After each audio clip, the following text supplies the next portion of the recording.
Yo me hice católico en contra de mi voluntad. Yo estaba seguro de que nadie en la tierra tenía el poder para perdonar mis pecados. Siendo ministro evangélico me encontré predicando sobre la Virgen María. Aquel mundo de sectas y denominaciones protestantes no podían ser la iglesia de Jesucristo. No lo podía creer. La iglesia católica es la iglesia de Jesucristo, pero no podía ser la iglesia católica. Los católicos me caían mal. Entonces fui a una exposición solemne del Santísimo y quedé fascinado. ¿Por qué me hice católico? Porque no tuve otra opción. Pues amaba demasiado a mi Señor para conformarme con menos. Sufrí mucho, pero valió la pena, porque al fin estoy en casa. Hola amigos, ¿qué tal? Bienvenidos a otra edición más de Estoy en Casa. Y como siempre digo, efectivamente, estoy en casa. Y estoy plenamente feliz, porque me sé en el lugar correcto, establecido por el Señor, para que yo tenga una relación personal más efectiva con Él. Fíjate qué interesante, una relación personal más efectiva con Él, mientras me relaciono con mis otros hermanos, porque la fe tiene una dimensión, sí, personal, ¿por qué negarlo? Pero también tiene una dimensión comunitaria, diríamos, eclesial. Y de eso quiero hablarte efectivamente en este programa. O sea, abordando el hecho de que somos una comunidad, de que no nos salvamos solos, ni nos condenamos solos tampoco, siempre va a haber gente que nos acompañe, pues en esos dos caminos estamos siendo acompañados. No nos fijemos ya de lo que no queremos, ¿no? Del infierno y la perdición total. Fijémonos ahora del cielo, que es lo que nos interesa, que es el objetivo nuestro. ¿Qué queremos nosotros?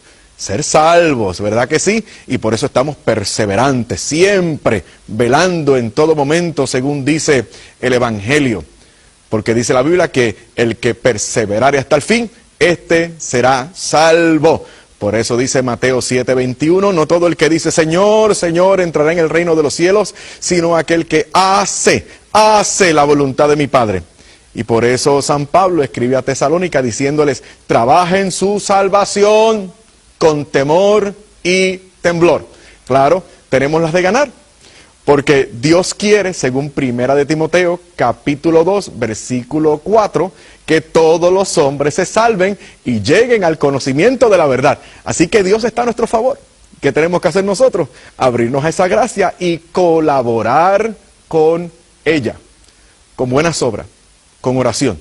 Entonces, para ir al cielo necesitamos la ayuda de la gracia, necesitamos la colaboración nuestra con esa gracia, porque Dios no nos va a imponer lo que nosotros no queremos, porque hemos sido creados libres para ejercer esa libertad y poder optar por Dios o por nuestra perdición. Pero tú y yo hemos optado por Dios y queremos ir al cielo. Así que tenemos la ayuda de Dios, la colaboración nuestra y también la colaboración de nuestros hermanos y de nuestras hermanas. Por eso, camino al cielo, estamos acompañados.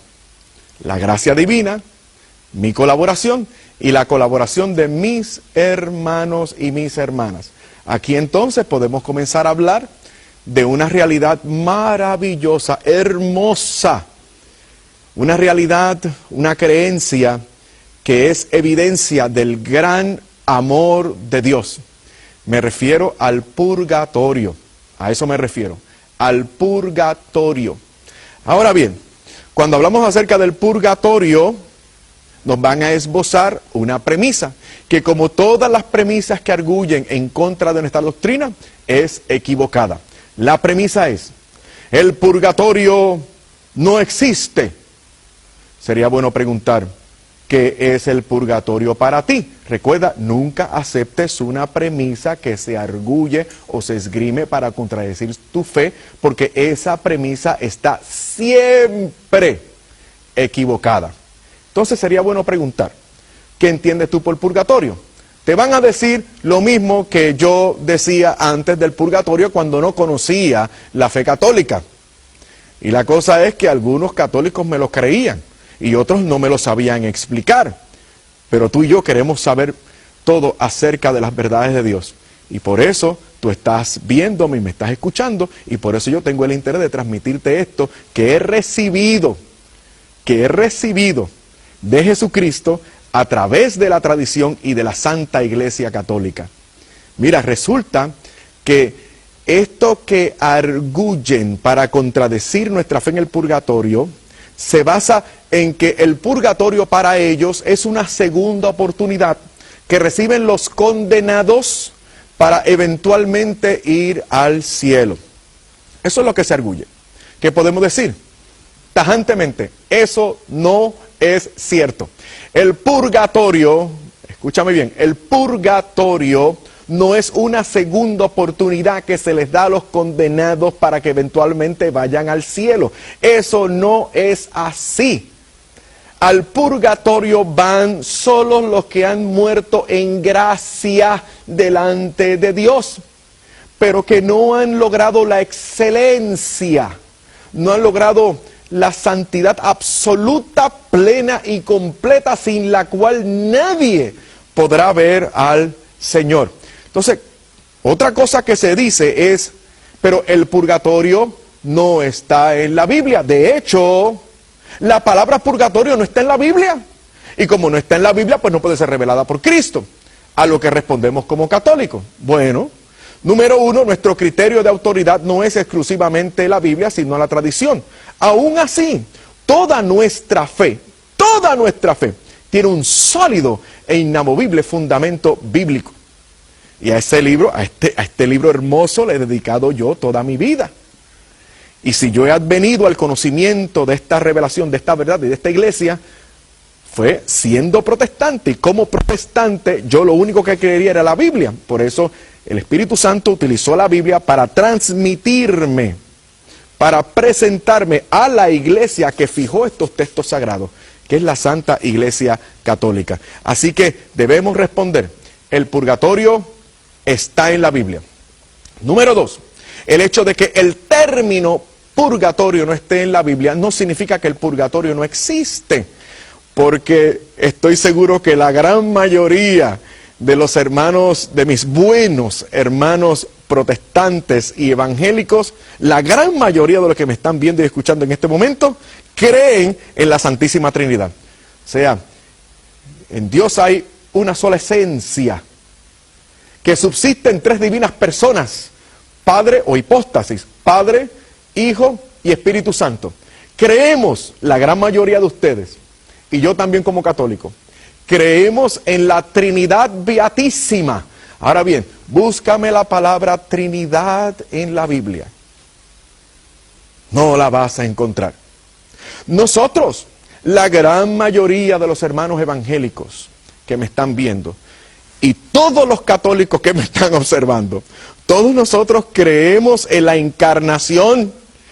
San Juan 1:14, y el Verbo se hizo carne y habitó entre nosotros y vimos su gloria como la del unigénito del Padre. El Espíritu Santo vendrá sobre ti, anunció el ángel a Santa María, y concebirás y darás a luz un hijo, y le pondrás por nombre Jesús, porque Él salvará a su pueblo de sus pecados. Entonces creemos en la encarnación. El Verbo se hizo carne. No lo dudamos. De hecho, es una verdad de fe. ¿Podrían decirme dónde está en la Biblia la palabra encarnación? ¿Sabes qué? No lo vas a encontrar. No está eso de la encarnación. Y otros términos más que acogemos. Y títulos eclesiásticos que utilizamos.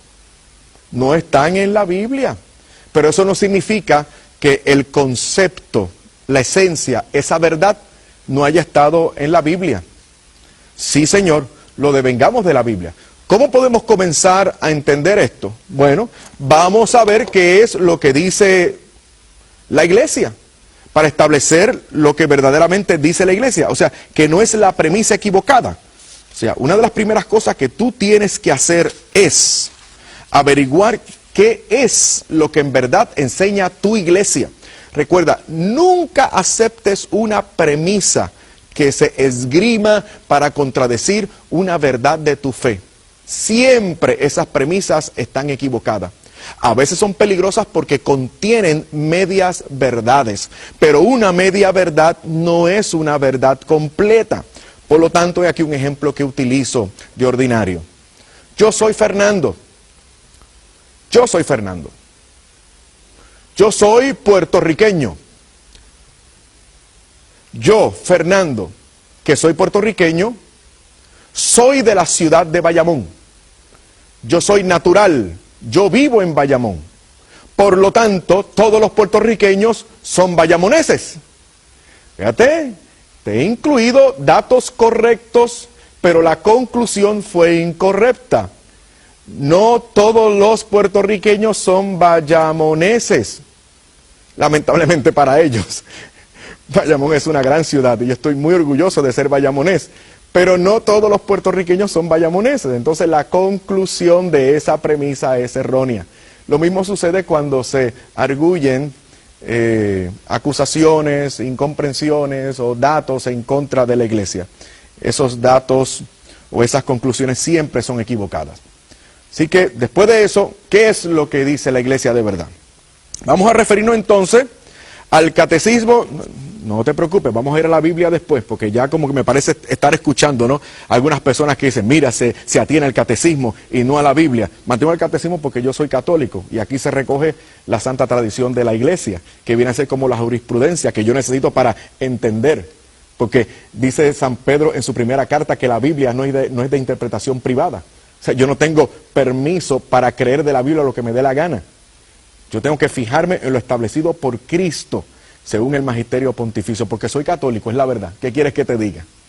Entonces, vamos a tenernos, para entender bien este entendimiento de la iglesia acerca del purgatorio, del catecismo de la iglesia católica, que todos mis hermanos católicos que me están viendo en sus casas, lo tienen, ¿verdad que sí? Ustedes, hermanos católicos, todos ustedes tienen en su casa el catecismo de la iglesia católica. Estoy seguro que lo tienen. Más vale que lo tengan. Bueno, dice el catecismo de la Santa Iglesia Católica, en los números 1030 al 1031, díganle si quieren 1030 al 1031, no importa, con tal de que tengan fijados estos números o los anoten. ¿Qué dice el Espíritu Santo a través del catecismo de la Iglesia Católica? Una vez más, los números 1030 al 1031. Dice, los que mueren en la gracia, no los que mueren en pecado, no los que mueren en pecado mortal. Esto no es una segunda oportunidad para los que están perdidos. Esto no es así. El purgatorio es una expresión maravillosa del amor incondicional, inefable, magnífico de Dios. Seguimos. Los que mueren en la gracia y en la amistad de Dios, pero imperfectamente purificados, aunque están seguros de su salvación eterna, o sea, se van a salvar, porque son salvos. Aunque están seguros de su eterna salvación, sufren después de la muerte una purificación, a fin de obtener la santidad necesaria para entrar en la alegría del cielo. Esto es lo establecido. Esta es la verdad. Vamos al siguiente número, 1031. Esto es lo que cree la iglesia, no lo que te dicen que la iglesia cree. La iglesia llama purgatorio a esta purificación final de los elegidos, que es completamente distinta del castigo de los condenados. ¿Qué dije al final? Que es completamente distinta al castigo de los condenados. La tradición de la iglesia, haciendo referencia a ciertos textos de la Escritura, habla de un fuego purificador. Repito, la tradición de la iglesia, haciendo referencia a ciertos textos de la Escritura, habla de un fuego purificador. Entonces, este es el otro elemento. Todo esto está en la Biblia. Dice la iglesia que todo esto se ha establecido a partir de los textos de la Biblia. Lo acabo de leer. ¿Cómo podríamos comenzar para explicar esto? Vamos a comenzar con Apocalipsis capítulo 21, versículo 27. ¿Qué dice? Lo que queremos todos nosotros. Nada manchado entrará en ella, en la Nueva Jerusalén, en el cielo. nada manchado entrará en el cielo. ¿Qué significa nada? Pues nada significa nada. Nada manchado entra en el reino de los cielos. Eso está en Apocalipsis 21, 27. Ahora bien, Primera de Juan, este es bien importante también. Ya hemos establecido nada manchado. Te voy a contar algo. Un día una pariente mía me pide que le explique esto del purgatorio. ¿Cómo es eso de purificar? ¿Qué significa eso? ¿Cómo es eso posible? Naturalmente, antes de mencionarle todos estos textos bíblicos, lo que le dije fue, porque es una pariente mía, es una hermana separada, pero es una persona como la gran mayoría de mis hermanos separados. Una persona buena, una persona razonable, una persona que ama a Dios. Y es una persona sincera. Por eso me entendió. Le pregunté, óyeme, aquí entre tú y yo, ¿tú crees que eres salva porque tú eres evangélica? Sí, soy salva por la fe. Ok, bueno, eso lo podemos discutir luego, pero ¿tú crees que eres salva? Sí, soy salva. Ok.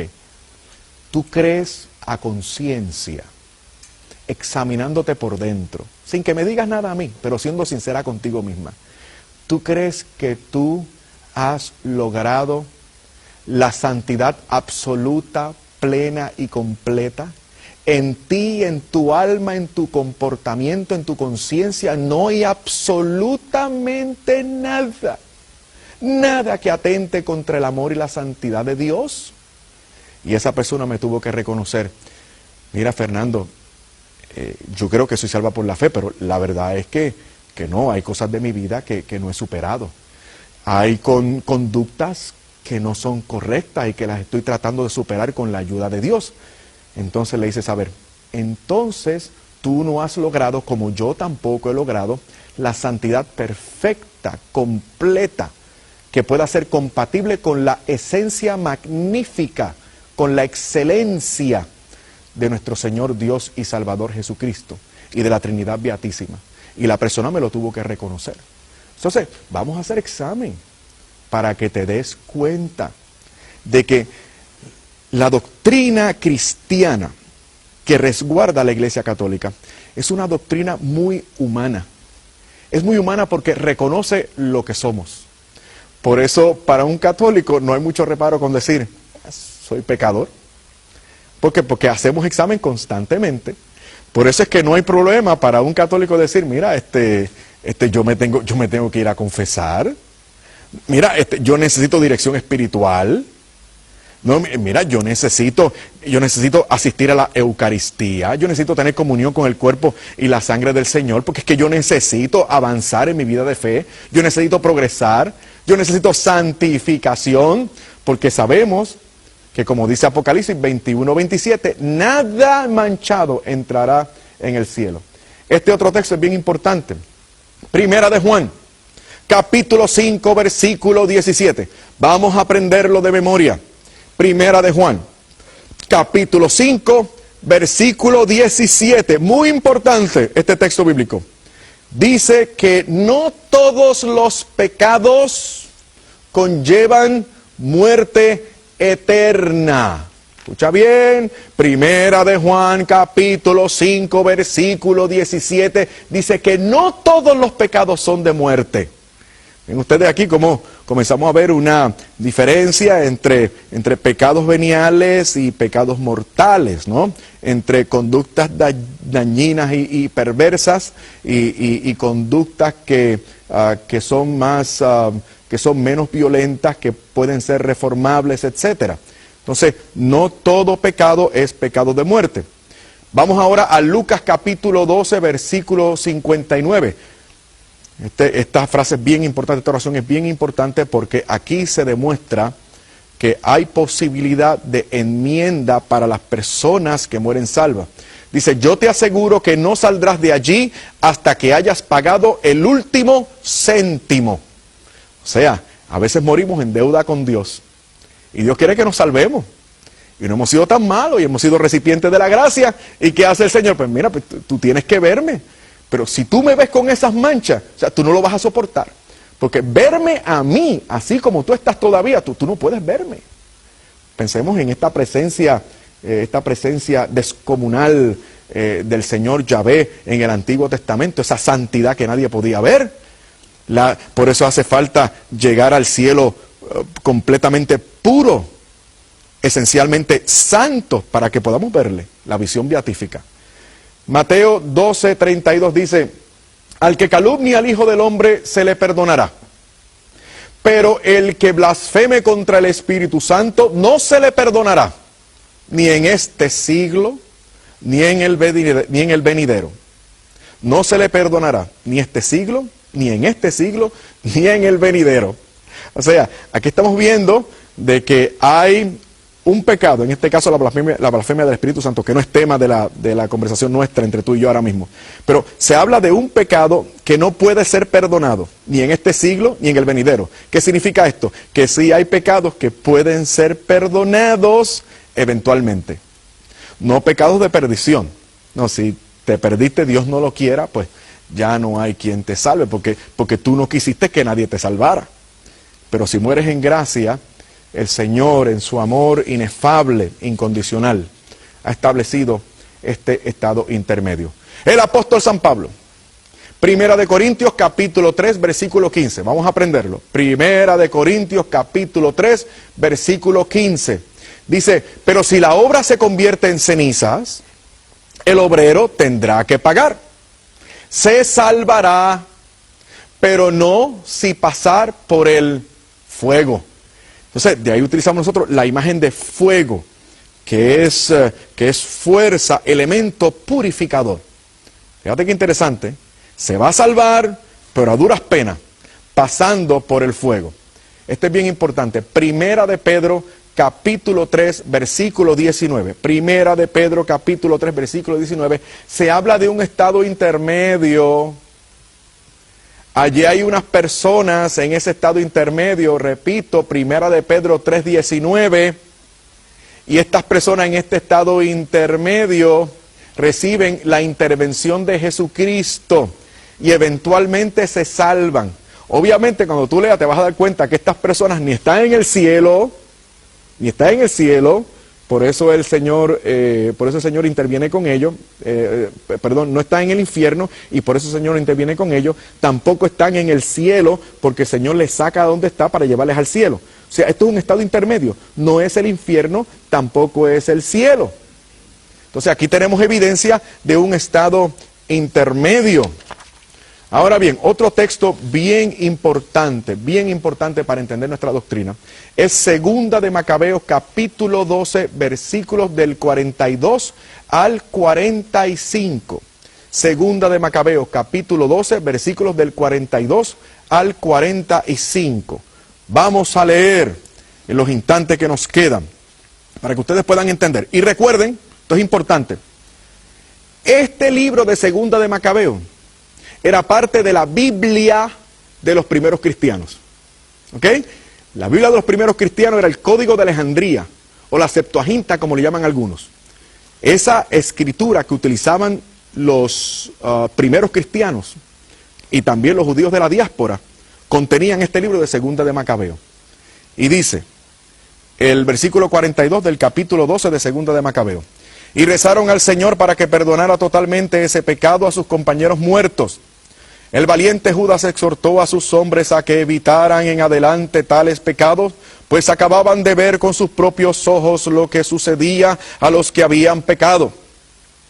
Efectuó entre los soldados una colecta y entonces envió hasta 2,000 monedas de plata a Jerusalén, a fin de que allí se ofreciera un sacrificio por el pecado. Todo esto lo hicieron, mira lo que el Espíritu Santo confirma aquí en la Sagrada Biblia. Todo esto lo hicieron muy bien, inspirados por la creencia de la resurrección. Pues si no hubieran creído que los compañeros caídos iban a resucitar, habría sido cosa inútil y estúpida orar por ellos. Sigo en el versículo 45. Pero creían firmemente en una valiosa recompensa para los que mueren como creyentes. Voy a repetir, pero creían firmemente en una valiosa recompensa para los que mueren como creyentes. De ahí que su inquietud era santa y de acuerdo con la fe.